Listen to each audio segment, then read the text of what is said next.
Carlos jamás imaginó que su vida entera se reduciría a una pantalla, pero ahí estaba, atrapado, deslizando con el pulgar sin descanso, devorando contenido sin sentido, mientras su mente se marchitaba en la inercia digital. Sus amigos habían desaparecido, no porque se hubieran ido, sino porque él los había reemplazado por notificaciones y reacciones vacías. Todo comenzó como un pasatiempo inocente, pero la red era un abismo disfrazado de entretenimiento. En su mente no estaba solo, pero en la realidad, la sombra del aislamiento se cernía sobre él como una niebla densa e implacable. El amarillismo en los titulares siempre había captado su atención. Impactante. Este hombre perdió todo por no soltar su celular. Lo que nadie te cuenta sobre el efecto de las redes sociales en tu cerebro. Frases explosivas, imágenes perturbadoras, colores intensos. Su mente pedía más y más. Las redes se habían convertido en una droga, y él, un adicto sin conciencia de su enfermedad. No le importaba comer, dormir o siquiera respirar profundamente. Solo importaba estar ahí, viendo, leyendo, absorbiendo información de forma compulsiva. Su identidad se desvanecía en el infinito de la virtualidad. La psicología ya había advertido sobre esto. Jean Twenge hablaba del impacto de las pantallas en la generación más conectada y más deprimida. Bauman mencionaba la fragilidad de los vínculos líquidos, relaciones efímeras como un clic. Pero Carlos no leía libros, solo consumía fragmentos, frases sacadas de contexto, información rápida y sin profundidad. Su capacidad de concentración se redujo a segundos. Se impacientaba con videos largos con textos que exigían pensamiento. La ansiedad lo devoraba si su celular no vibraba en un minuto. Era un esclavo, pero aún no lo sabía. Una noche, mientras revisaba su feed por milésima vez, su visión se nubló. Un mareo repentino.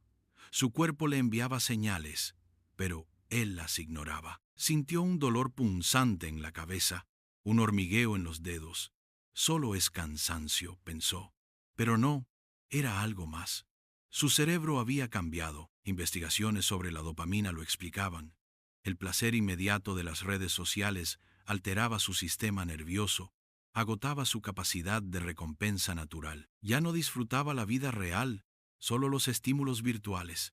La Biblia decía, todo me es lícito, pero no todo me conviene. Carlos no entendía que su libertad se había convertido en esclavitud. Un estudio de la Universidad de Harvard reveló que las redes sociales activaban las mismas zonas del cerebro que las drogas. El sistema de recompensa se saturaba. Cada me gusta era como una dosis de placer fugaz. Carlos vivía en un ciclo de euforia y vacío, de expectación y decepción. Buscaba validación en cifras y comentarios, pero nada llenaba el agujero dentro de él. Su vida se convirtió en un espectáculo para otros, un show donde la autenticidad no tenía cabida. Sonreía en fotos, pero por dentro estaba roto. La ironía era cruel. Cuanto más conectado, más solo se sentía. En su desesperación intentó un experimento, desinstalar sus aplicaciones por un día, pero el síndrome de abstinencia lo golpeó con fuerza. Sudoración, ansiedad, impulsos incontrolables. No podía soportarlo. Necesitaba volver, deslizar, interactuar, sentir que existía en la mirada de otros. Era como si sin Internet, él mismo dejara de existir. Sus pensamientos eran una tormenta. Su mente estaba desgarrada entre la necesidad de escapar y el miedo a la desconexión. No sabía que estaba enfermo. Y lo peor, no estaba solo. Miles como él vivían atrapados, sin darse cuenta de que eran esclavos voluntarios de un sistema diseñado para consumirlos. Suscríbete a Fábrica de Mundos y sigue explorando los secretos ocultos detrás de la tecnología. Carlos no lo sabía, pero estaba al borde del colapso.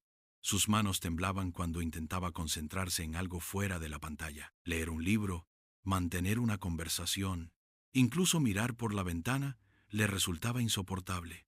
Su mente anhelaba el vértigo digital, el caos de información, la avalancha de notificaciones. Algo dentro de él gritaba por ayuda, pero el algoritmo tenía otros planes. Cada segundo que pasaba desconectado era un tormento. No era casualidad. Las redes estaban diseñadas para atraparlo, para moldearlo, como un esclavo del engagement. Su cerebro había sido hackeado sin que él se diera cuenta. Los primeros síntomas de su enfermedad se hicieron evidentes cuando su estado de ánimo se volvió inestable. Un comentario negativo lo hundía en la desesperación, mientras que un puñado de me gusta le daba un alivio momentáneo. Era como un títere cuyas emociones ya no le pertenecían. Los estudios de psicología advertían sobre esto. El refuerzo intermitente, la trampa de la dopamina. Como en el experimento de B. F. Skinner con palomas, Carlos seguía presionando el botón esperando una recompensa, sin saber que estaba siendo condicionado. La ironía era brutal. Creía que tenía el control, cuando en realidad lo había perdido todo. Un día, mientras pasaba horas sin moverse frente a la pantalla, su cuerpo colapsó. Un hormigueo en las piernas, un ardor en los ojos, una fatiga insoportable. Pero lo peor era su mente. Se sentía vacío, incapaz de sentir placer en nada que no fuera la estimulación digital. La anedonia, le llamaban los expertos, la incapacidad de disfrutar lo simple. El café de la mañana, una caminata, una conversación real, todo le parecía aburrido. Su cerebro estaba atrofiado. Como dijo Nietzsche, si miras largo tiempo a un abismo, el abismo también mira dentro de ti. Carlos había mirado demasiado tiempo, y ahora el abismo lo consumía. Intentó luchar. Se prometió a sí mismo reducir el tiempo en redes. Pero la voluntad no era suficiente. Los algoritmos estaban diseñados para explotar su debilidad. Solo un video más, se decía. Pero ese video llevaba a otro, y luego a otro, en una espiral interminable. Pasaban horas y ni siquiera lo notaba. La inteligencia artificial sabía exactamente qué mostrarle, cuándo engancharlo, cómo manipular sus deseos. No era un accidente. Los ingenieros detrás de estas plataformas lo sabían que estaban creando adictos, sabían que estaban destruyendo generaciones enteras. Pero el dinero era más importante. Una noche, al borde de la desesperación, Carlos hizo algo que nunca había intentado.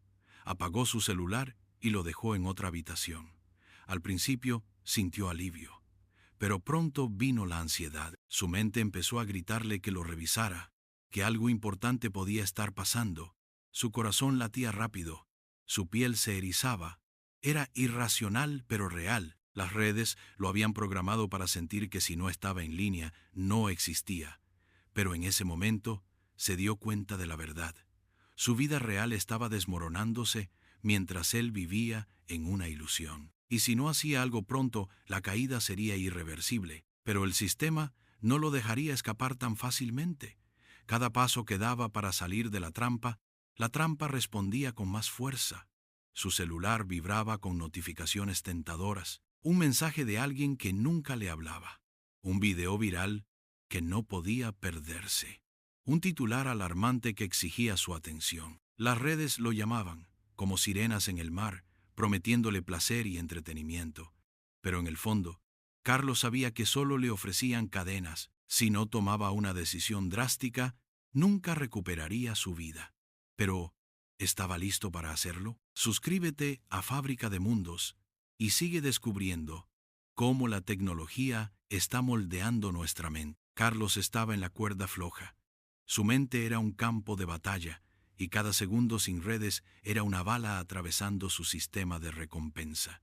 Se miró al espejo y no se reconoció. Ojeras profundas, piel pálida, un vacío en la mirada.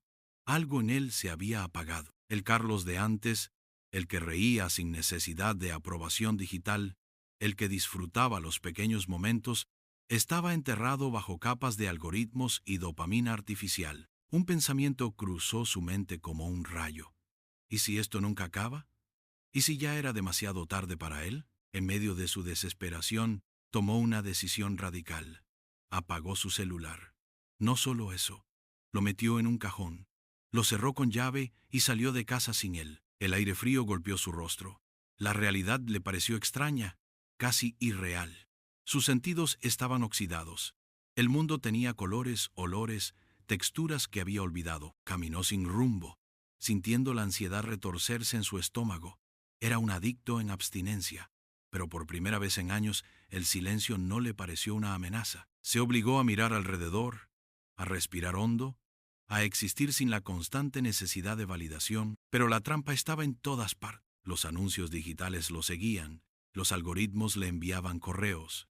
Carlos, te extrañamos. Las redes lo llamaban como un amante tóxico que promete cambiar pero nunca lo hace. Su voluntad flaqueó, tocó el cajón donde estaba su celular. Lo pensó, lo dudó. Su corazón latía rápido. La tentación de volver era fuerte. Pero en ese instante recordó algo, una frase que su abuela solía decirle: si tu mano te hace caer en pecado, córtala. Sus manos temblaban. No era religioso, pero esas palabras lo golpearon como una verdad irrefutable. En un acto desesperado, tomó una piedra y destruyó su celular. Fue un golpe seco, un chasquido de vidrio y metal que rompía más que solo un objeto, destruía su prisión. Su respiración se aceleró. No había marcha atrás. El símbolo de su esclavitud estaba hecho pedazos a sus pies. El miedo lo invadió. ¿Ahora qué? ¿Cómo vivir sin estar conectado? La respuesta llegó en forma de una risa inesperada, una risa que salió de su pecho como un relámpago. Por primera vez en años, se sintió libre. Había roto las cadenas, había ganado la batalla que miles siguen perdiendo sin darse cuenta. Pero esta historia no termina aquí. No se trata solo de Carlos, se trata de ti. ¿Cuánto tiempo pasas en las redes? ¿Cuánto control tienes realmente sobre tu mente? ¿Cuántos momentos reales has perdido por estar atrapado en un mundo que nunca fue real? La verdad es que no necesitas destruir tu celular como él, pero sí necesitas despertar. El sistema quiere que sigas dormido, consumiendo sin pensar. Pero ahora lo sabes. Ahora tienes una elección. ¿Qué vas a hacer con ella? Déjanos tu comentario. ¿Te atreverías a desconectarte? Suscríbete a Fábrica de Mundos y sigue explorando las historias que nadie más se atreve a contar, porque la próxima podría ser la tuya.